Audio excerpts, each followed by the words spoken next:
Сәлем достар, бүгінгі видеода сіздерге ChatGPT ұсынған ең қолайлы фриланс биржасының веб-сайттарымен таныстыратын боламын. Видеоның астына сілтеме қалдырып кетемін. Көбірек білуге дайынсың ба? Ендеше бастайық. Бірінші сайт Upwork. Бұл әлемдегі ең танымал және ауқымды фриланс порталдарының бірі. Upwork сайтында копирайтинг пен дизайннан бастап, программированиеден маркетингке дейінгі әртүрлі сипаттағы вакансиялар бар.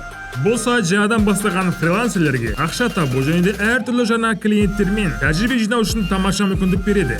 Мысалға, сайтқа регистрация жасау үшін жай ғана почтаң болса жеткілікті. Әрі қарай сауалнамадан өтіп жұмыс қарай берсең болады. Мысалға, мен YouTube-қа видео монтажер деп іздедім. Мұнда көптеген вакансиялар шықты.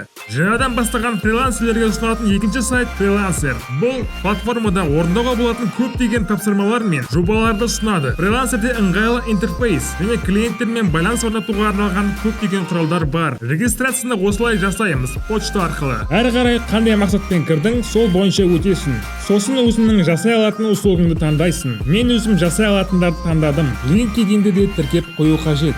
Үшінші сайт Fiverr. Ол фриланске ерекше көзқарасымен танымал. Fiverr'де гигалар деп аталатын қызметтеріңізді жасай аласыз.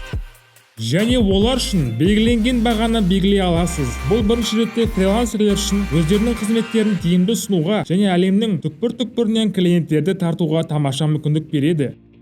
Соңғы сайт Qwork. Qwork бұл орыс тілді СНГ елдерінде танымал фрилансерлік платформа. Qwork сайтында сіз фрилансерлер ұсынатын әртүрлі қызметтер мен жобаларды таба аласыз. Егер сіз Qworkқа қызығушылық танытсаңыз, мен сізге ең алдымен веб-сайтпен танысуға, платформаны пайдалану шарттарын зерттеуге, сондай-ақ басқа пайдаланушылардың пікірі мен тәжірибелерін оқуға кеңес беремін. Фриланс биржасын таңдау сіздің өз мақсаттарыңызға, қалауыңызға байланысты және сіз жасағыңыз келетін жұмыс түріне байланысты екенін ұмытпаңыз. Бірнеше платформаларды зерттеп, олардың ерекшеліктерін салыстырып, қажеттіліктеріңіз бен мақсаттарыңызға сәйкес келетінін таңдап көріңіз. Есіңізге сала кетейін. Алғашқы 3 платформа ағылшын тілінде. Нөлден бастаушыларға арналған. Ең жақсы деген фриланс сайттарын сіздерге ұсындым. Есіңізде болсын, фрилансердің табысы, мансабы, уақытты, күш-жігерді және үнемі оқуды қажет етеді. Сізге сәйкес келетін сайтты таңдаңыз, тартымды профиль жасаңыз және фриланс әлемінде өз жолыңызды бастаңыз. Сізге сәттілік. Арнаға жазылып пікір қалдыруды ұмытпаңыз. Сау болыңыздар.